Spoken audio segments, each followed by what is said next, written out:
जी ने स्मरण किया श्री ऋषभ देव जी के 9 पुत्र जो 9 योगेश्वर हैं उनका स्मरण किया।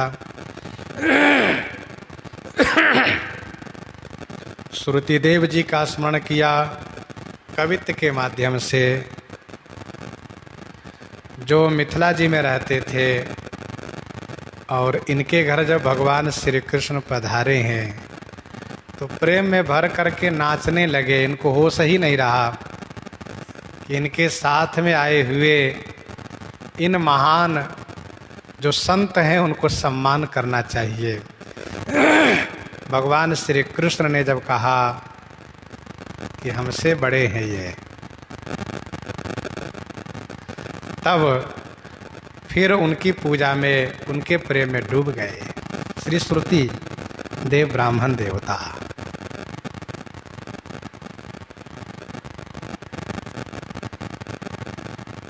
अंग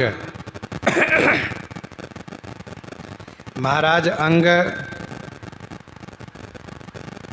ये ध्रुव जी के वंश में हुए हैं। इनके पिता उलमुख, माता पुष्करणी जी थी।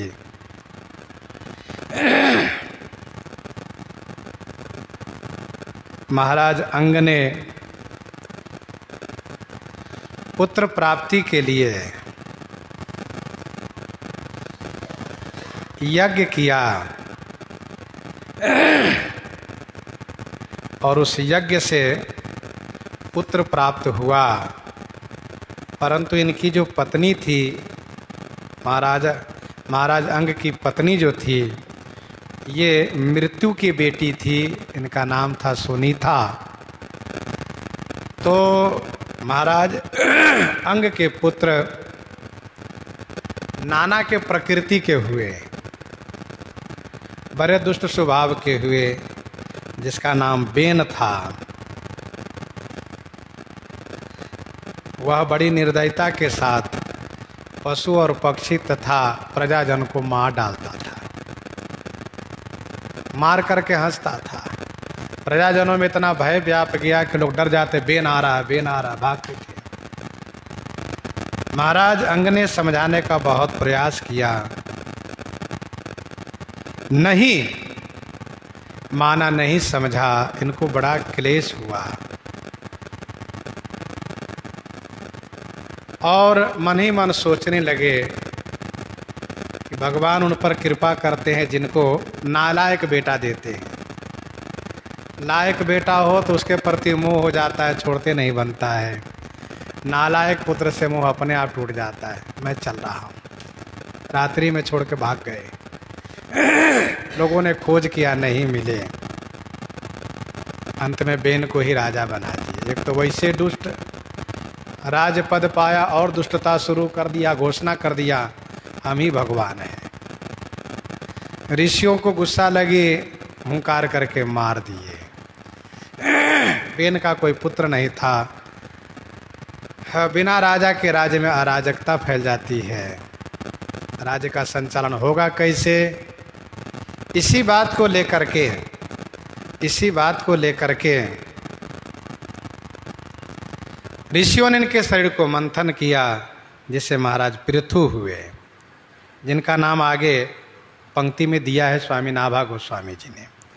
भागवत जी में इन सभी कथा बहुत विस्तृत से है। नाम आया है मुचकुंद राजा की।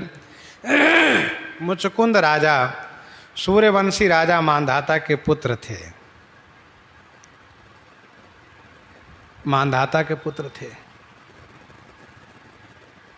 ये तो कुबेर पर भी एक बार हमला कर दिए थे।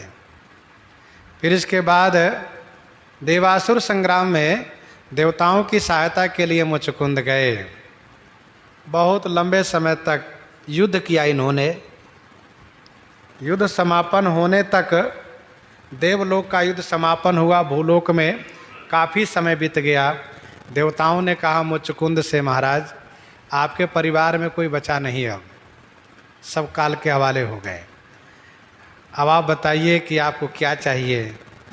हम मोक्ष के अलावा सब कुछ दे सकते हैं, मोक्ष केवल भगवान देते हैं, बाकी हम सब कुछ दे सकते हैं, बताइए क्या चाहिए।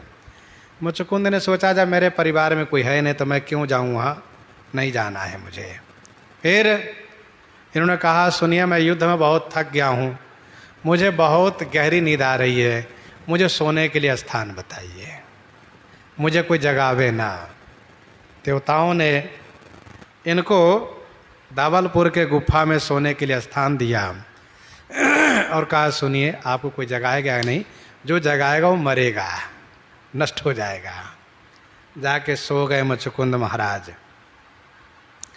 भगवान की बड़ी उपासना किए थे मुचकुंद। द्वापर युग के अंत में भगवान श्री कृष्ण उस वक्त रण से भाग लिए जब काल यमन और जरासंध ने घेर लिया। बड़ी संख्या में सेना थी, तो काल यमन को दिखा करके भगवान श्री कृष्ण भागने लगे।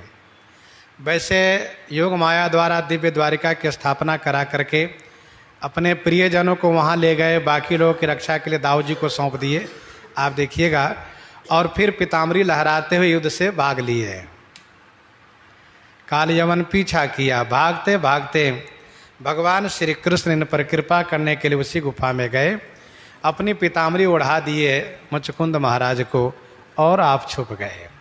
काल यमन पहुँचा, बड़ा गुस्सा किया, बताओ आके यहाँ सो गया ठाट से, सोचता है कि हमें कोई जान नहीं पाएगा, मैंने पकड़ लिया, अब मैं मारूंगा।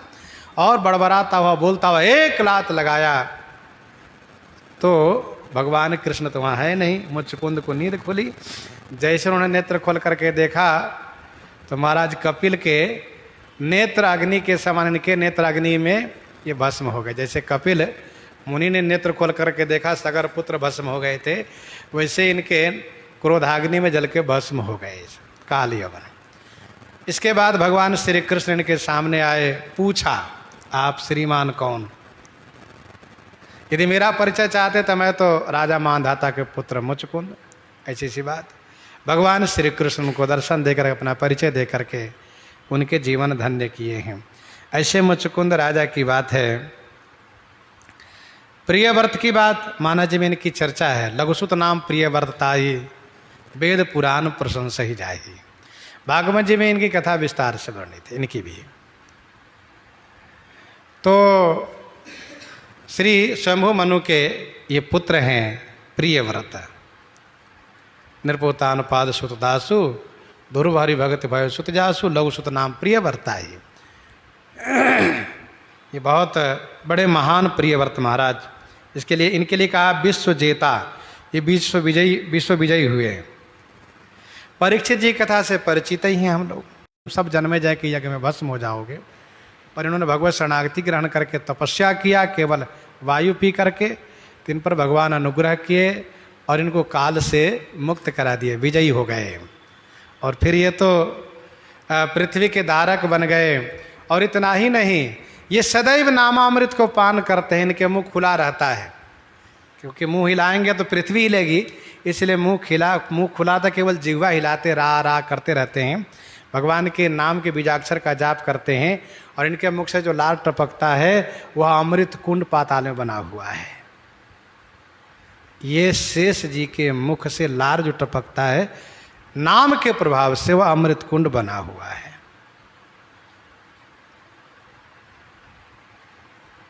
सूत जी की कथा भी प्रसिद्ध है। माता ब्राह्मणी और पिता क्षत्रिय से इनका जन्म हुआ। ये सूत हुए पुराणों के वक्ता। भगवान वेदव्यास जी की कृपा इन पर असीम है।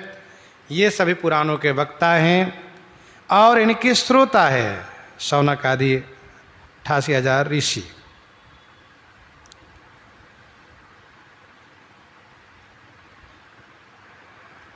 श्री परचेता जी की चर्चा है।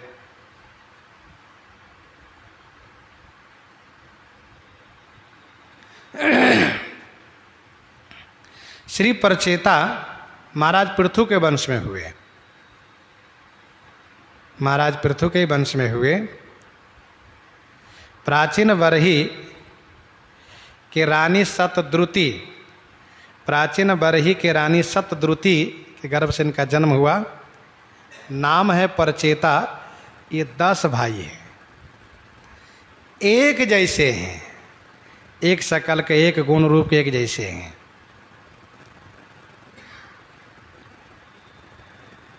जब इन्होंने पिताजी से पूछा कि मेरे लिए क्या आदेश है, तब इनसे कहा कि परिवार को संवर्धित करो आप।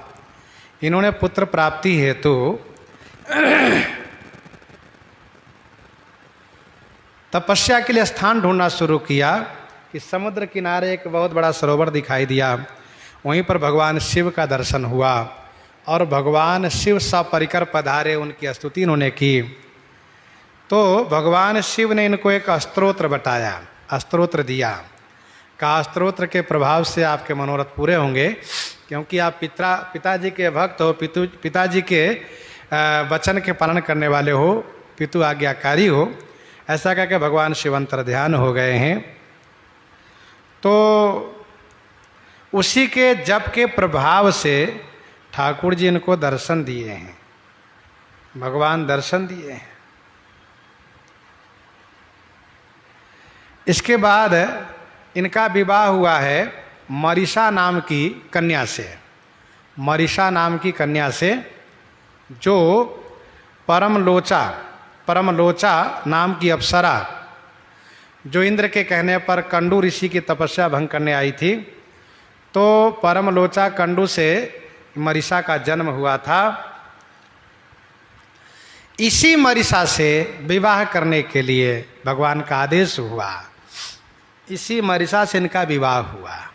भगवान ने कहा कि वह दिव्य हैं और फिर वह आपके प्रति बहुत श्रद्धा रखेंगे। तो प्रचेता 10 भाई के बीच में एक पत्नी है जिनका नाम है मरीषा, और 10 के प्रति ये बहुत प्रेम रखती है। इस प्रकार से पुराणों में इनकी कथा वर्णित है। कथा यहाँ तक है कि यही प्रचेता मरीषा से दक्ष ने पुनः जन्म लिया इनके गर्भ से, मरीषा के गर्भ से। प्रचेता पुत्र कहलाए दक्ष दोबारा। कब? जब ये यज्ञ में नष्ट हो गए, मारे गए, तब। इस प्रकार से प्रचेता का परिचय है। प्रचेता जी महान तपस्वी, भगवान के बड़े प्रिय भक्त हैं। भगवान शिव की इन पर कृपा है, ऐसी चर्चा है। आपने सुना कि श्री शत्रुपा, जैसे शत्रुपा जी का नाम है, तो शत्रुपा जी का परिचय है।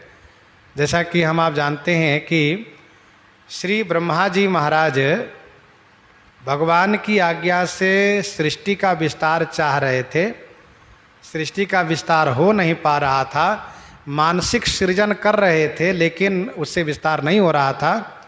तब उनके शरीर के 2 भाग हो गए, और 2 भाग हो गए, जिसमें दाहिने भाग से मनु जी, स्वयंभू मनु, और बाईं ओर से श्री शत्रुपा। दोनों का जन्म हुआ और दोनों का विवाह हुआ। गोस्वामी जी ने लिखा, स्वयंभू मनु और शत्रुपा जिनते भई नर सृष्टि अनुपा। इन दोनों से अनुपम मानवीय सृष्टि हुई। ये श्री शत्रुपा जी है, और इन्हीं की त्रयसुता, इनकी 3 बेटी हुई, 2 बेटे 3 बेटी हुई, और इन्हीं से संसार में खूब सृजन कार्य बढ़ा। 2 बेटे हुए उत्तानपाद प्रियव्रत, और 3 बेटी हुई आकुति, प्रसूति, देवहूति। देवहूति कर्दम मुनि के नारी हुई, आकुति रुचि प्रजापति की नारी हुई, और प्रसूति दक्ष प्रजापति की पत्नी बनी। सुनीति ने, हे वत्स तुम भी भक्त वत्सल विष्णु का आश्रय गहो, भवचक्र भयते मुनि चहै ओस, प्रेम पथ को तुम लहो, तजियान्य चिंतन भक्ति से, हिये में प्रभु को धारी ले, दुख विनाशक हरि कृपा से, उच्च पद अधिकार लई, यह कहो सुत वेद चहूँ, श्री रघुवीर चरण चिंतन तजी, नाही न ठोर कहूँ। जाके चरण बिरंच से सिद्धि पाई शंकर हूँ, सुख सनकादि मुक्त विचरत त्यो, भजन करत अजहूँ, भजन करत अजहूँ। यद्यपि परम चपल श्री संतत, थिर न रहति कबहूँ। हरिपद पंकज पाई अचल भई, करम बचन मनहूँ। करुणा सिंधु भगत चिंतामणि, करुणा सिंधु भगत चिंतामणि, शोभा सेवत हूँ। और सकल सुर असुर ईस सब, खाए उरग छहूँ। सुरुचि कहो सोई सत्य तातयति, सुरुचि कहो सोई सत्य तातयति, परुष वचन अजहूँ। तुलसीदास रघुनाथ विमुख, नहीं छूटे विपत्ति कबहूँ, नहीं छूटे विपत्ति कबहूँ। ये है श्री सुनीति जी। और श्री सती जी दक्ष की पुत्री, भगवान शिव की अर्धांगिनी श्री सती माता, जिनकी कथा मानस जी में, भागवत जी में वर्णित है। दंडाकारण्य में श्री राम जी के दर्शन के बाद इनको मोह हो गया और इसके बाद इन्होंने भगवान शिव के कहने पर परीक्षा तो लिया, परंतु परीक्षा लेने में गलती हुई, जिसे भगवान शिव परित्याग कर दिए। परिणाम स्वरूप इन्होंने पिताजी के यज्ञ में जाकर के शरीर को परित्याग किया। दोबारा शैलराज हिमाचल के घर में इन्होंने जन्म लिया। देवर्षि नारद जी के मार्गदर्शन में तप किया और फिर भगवान शिव को पति रूप में प्राप्त करके और उनसे श्री राम कथा के संबंध में प्रश्न किया, जो कथा हम और आप कथन श्रवण करते हैं। भगवान शिव से उन्होंने श्रवण किया है। श्री मंदालसा जी, इनकी कथा भी बड़ी विचित्र है। विश्वावसु गंधर्व की कन्या ये श्री मंदालसा जी है। इनको उपवन से ये राक्षस असुर पाताल केतु जिसका नाम था, उसने हरण कर लिया और ले जाकर के पाताल में रख लिया। वहीं उनकी एक सखी मिल गई जिनका नाम था कुंडला। श्री मंदालसा की सखी मिल गई कुंडला। कुंडला के मिल जाने से बड़ा सहारा मिला। कुंडला ने कहा कि अगले त्रयोदशी को ये पाताल केतु आपके साथ विवाह करना चाहता है। बहुत घबराई, बहुत चिंतित हो गई, आत्महत्या करना चाही, परंतु उसी बीच कामधेनु ने आकर के इनको आश्वासन दिया कि डरो मत, मरो नहीं, पाताल केतु का भी नाश होगा और जो इसको मारेगा वही आपके पति बनेंगे। कामधेनु कहकर चली गई।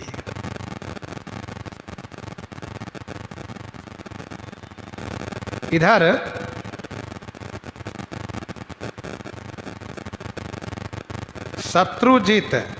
शत्रुजीत के पुत्र जिसका नाम था ऋतुध्वज, उनको गालव मुनि ने घोड़ा ला करके दिया। पाताल केतु इनको बहुत त्रस्त कर रखा था गालव मुनि को, तो भगवान सूर्य की कृपा से इनको एक घोड़ा प्राप्त हुआ और भगवान की प्रेरणा से, उनके आदेश से ही ये गालव मुनि आए हैं ऋतुध्वज के पास और इनको घोड़ा दिया है, कहा है इस पर चढ़ो, अब आपका नाम हो जाएगा कुबलयाश्व। इसका नाम है कुबला, घोड़े का नाम है, कुबलयाश्व आपका नाम होगा। और इस घोड़े पर चढ़ करके आपकी सब जगह गति होगी और आप पाताल केतु को जाकर मारो, ये आदेश हुआ। इन्होंने ऐसा ही किया। कुबलयास ने, जिसका नाम ऋतुध्वज था, वही कुबलयास नाम के राजा हुए। ये शत्रुजित के लड़का है। तो इन्होंने जाकर के पाताल केतु को मारा है, मंदालसा को उद्धार किया है, उनके साथ विवाह हुआ है। और विवाह कराने में कुंडला की अहम भूमिका है। पहले ये पहुंच गए हैं पाताल में और पहले मंदालसा से विवाह हुआ है, लेकर उनको चले हैं। पाताल केतु ने घेरा है, फिर युद्ध हुआ है, उसको मार दिए हैं, आकर के राजा बन गए हैं यहाँ पर पृथ्वी पर। इसके बाद पाताल केतु का छोटा भाई था जिसका नाम था ताल केतु। उसने छल किया।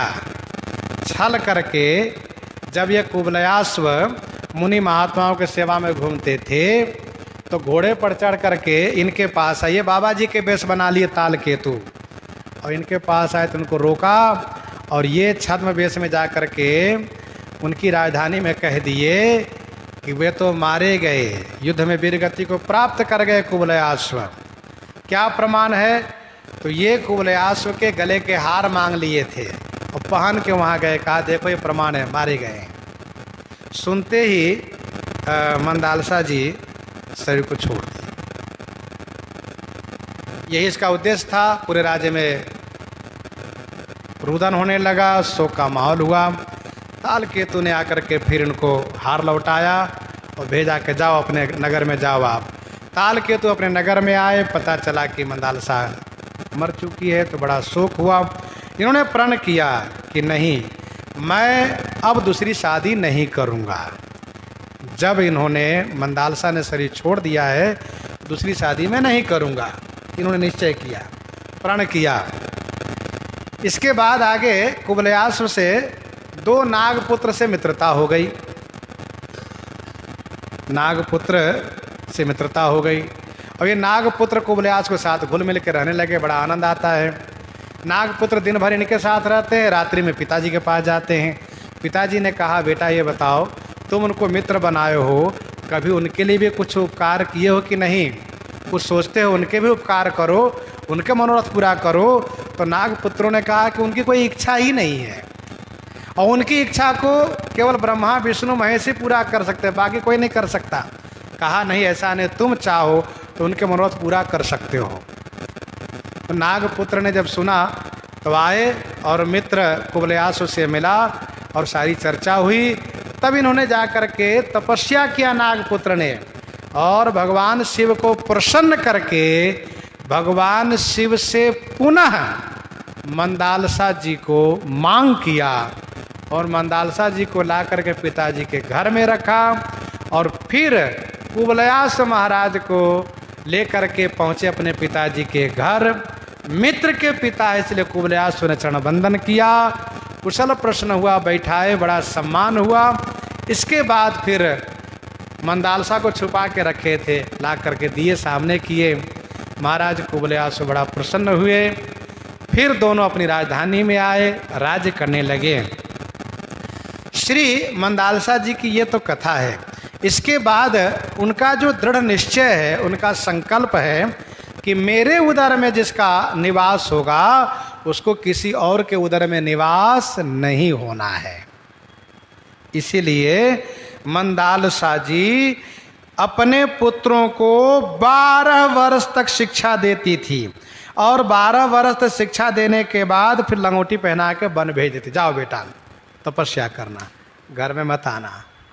और बड़े आज्ञाकारी पुत्र जाकर तपस्या करते थे। माता शिक्षा देती थी, शुद्धोसि बुद्धोसि निरंजनोसि संसार माया परिवर्जितोसि संसार स्वप्नम त्यज मोहनिद्राम मंदालसा वाक्य मुवाच पुत्रम। बढ़िया ज्ञान उपदेश करके और सबको बाबा जी बनाती गई। पति कुबलयास के कहने पर आने वाले समय में राज्य को संभालने के लिए राज्य के उत्तराधिकारी के रूप में छोटे पुत्र अलर्क को उन्होंने छोड़ दिया, बाकी सबको बाबा जी बनाया। अलर्क की कथा आगे कवित्त के माध्यम से फिर हम लोग कहेंगे, सुनेंगे। इन्हीं के साथ आज सीताराम सीताराम सीता